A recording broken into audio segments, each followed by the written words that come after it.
Hallo liebe Freunde, euer Muruk ist wieder am Start. Heute wieder mit der E-Klasse. Wir wollen ein bisschen über die Landstraße fahren. Und die Landstraße ist wirklich toll. Ich bin es bis jetzt einmal gefahren und möchte es euch auch zeigen.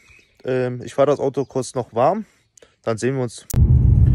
So meine Moruks, das Auto ist jetzt schön warm gefahren. Ich setze jetzt gleich mal meine Helmkamera auf und dann drehe ich hier nochmal um, damit ihr auch seht, welche Strecke ich fahre. Und ja, dann gucken wir mal, ne? Bis dann, bis gleich, ciao. So, wir haben die Helmkamera jetzt aufgesetzt, jetzt drehen wir mal um. Wie ihr sehen könnt, ist das Auto schön warm, 95 Grad und Getriebe 63 Grad. Ich habe schon auf Sport Plus und Sport Handling gestellt. Das heißt einfach hier ESP off.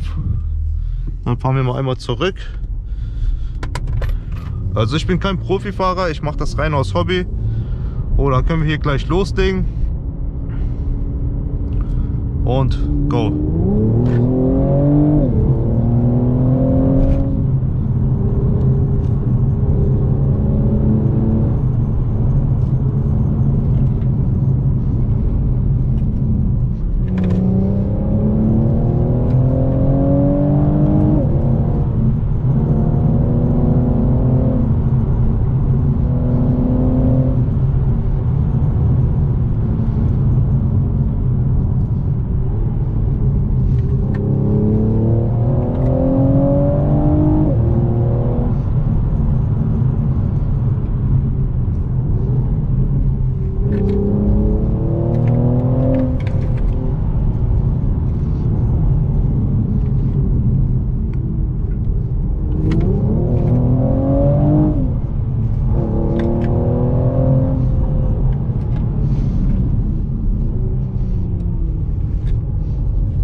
So, ich hoffe, das hat euch gefallen.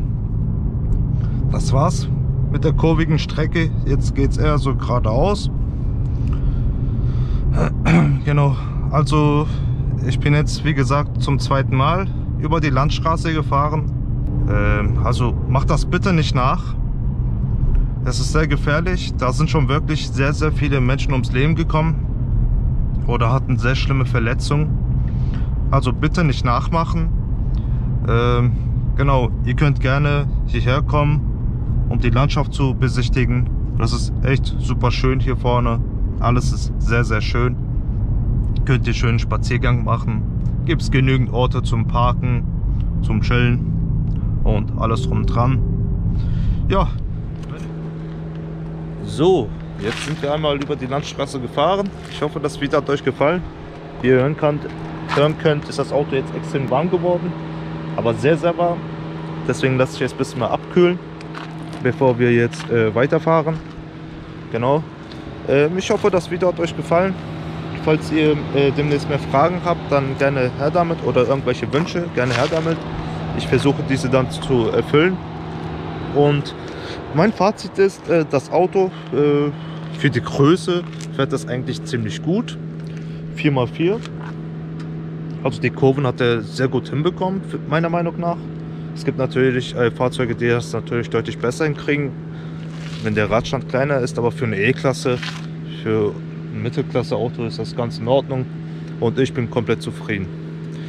Ich würde mich freuen, wenn ihr mich abonnieren würdet. Einmal einen Daumen hoch oder zweimal Daumen hoch, macht einen Fake-Account oder was auch immer. Aktiviert auch die Glocke. Jetzt fahre ich wieder ganz entspannt nach Hause und man sieht sich. Bis dann, ne?